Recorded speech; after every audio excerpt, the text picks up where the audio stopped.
Kaibigan, mahilig ba kayo sa suha, pomelo? I think sa abroad maraming grapefruit. Kung mahilig kayo nito at umiinom kayo ng gamot, baka meron mga listang gamot sa high blood o cholesterol, meron po tayong babala. Actually, ito po, naglabas ng US FDA, ang grapefruit juice or sa atin, ang pomelo. Ang pomelo kasi medyo kapatid yan ng suha. Kapatid siya ng grapefruit. So almost the same sila. Merong warning ang US FDA. Bawal siya isabay sa mga gamot na nakalista. Okay? Ililista natin yung mga gamot na hindi pwede ipagsabay at kung ano pwede mangyari. Pwede kasi tumaas yung dosage. Matagal na ito tinuturo.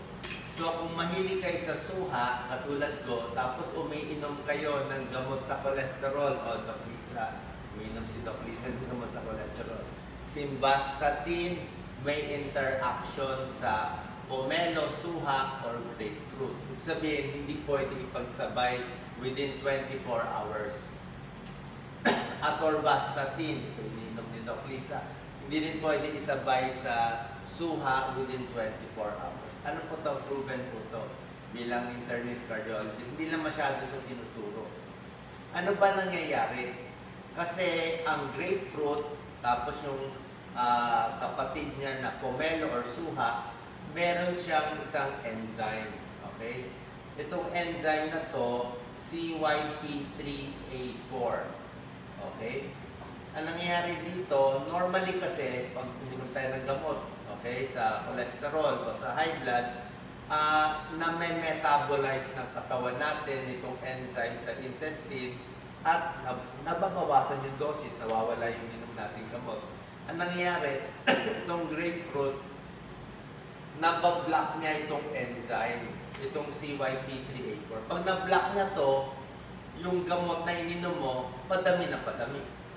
Hindi siya nababawasan. Okay, so nangyayari, ang dosis mo ng simvastatin at atorvastatin tumataas. Pwede ka ma-overdose. Pagdating sa high blood, okay, makinig ko maigi. Ang meron lang interaction sa suha, grapefruit, or pomelo, ito lang naman tatlo. Nifedipine, felodipine, tsaka losartan. Common na losartan sa atin, di ba? Minom ng losartan, di wag nyo na isabay sa suha. Ang mangyayari kasi, tataas yung dose. Okay lang kung mababa dose mo ng gamot. Paano kung dose mo mataas? Kung felodipine mo 10 mg, losartan mo 100, tapos kumain ka ng maraming suha. So pwedeng tumaas yung dosage, pwedeng medyo overdose, pwedeng bumagsak ang blood pressure, kung ano man. Okay, ganun din naman sa cholesterol. Yan, anti-cholesterol o nasobrahan mo. Meron din ibang interaction, yung mga anti-rejection drugs, medyo dito din ang common. Yung miinom ng pamparelax, diazepam, Valium. Midazolam, pampatulog, sleeping pills to. So pag umiinom kayo nito, diazepam, midazolam, sleeping pills, bawal isabay sa suha, tataas yung dosage. Amiodarone para sa puso, hindi ganun ka-common. Meron din naman isang klaseng interaction itong grapefruit or suha, napapababa naman niya yung dosis ng gamot. Actually, exception to. Itong isang antihistamine, fexofenadine. Ito napapababa naman niya. Okay? So, ang warning lang natin, kung marami kayong gamot sa high blood, sa cholesterol, very common yung cholesterol, simvastatin, atorvastatin, huwag kumain ng madami nitong suha. Actually, ayon sa US FDA, sabi nila, kahit konti lang daw suha kainin mo, pwede na daw mapataas yung epekto ng gamot. Pwede daw ma-overdosage. Kahit sa konting suha lang. At sabi nila, even after 24 hours, yung iba nga, 1 to 3 days, nakakataas pa rin daw ng dosage. So, kaya rin, kumain ka ng suha ng umaga, inom ka ng gamot sa gabi, nakakataas pa rin daw ng dose.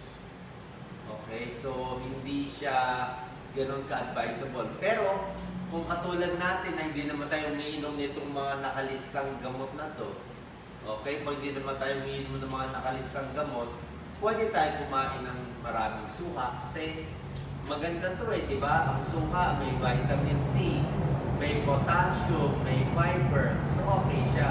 Kaya lang, pag sinabay nga doon sa nalista kong gamot, hindi siya maganda. Bawal. Okay? Bukod sa grapefruit, I think wala tayo dito, di ba? Sa Amerika lang ata to. Check nyo rin po yung mga juices, baka merong grapefruit. Meron ding ibang klaseng prutas na pwede rin magkaroon ng interaction. Tulad ng sinabi ko, pomelo. Ayan, di ba? Suha yan. Ano, may cross between eh. Meron ding Seville oranges. I'm not sure what Seville oranges are. Pero yung ginagamit sa orange marmalade, yun di rin po pwede.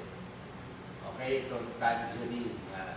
So kahit konti lang kinain nyo to, ingat lang po, baka tumaas ang dosage nyo. Especially kung may kayo na simvastatin, atorvastatin. Kasi pag tumaas ang dosage nito, let's say atorvastatin mo 40 milligrams. Kumain ka ng maraming suha. So yung 40 milligrams, tatagal nyo sa katawan mo parang 80 milligrams. Ano ba side effect ng sobrang statin? Kung nataas yung dose, pwede ka mag-muscle pain.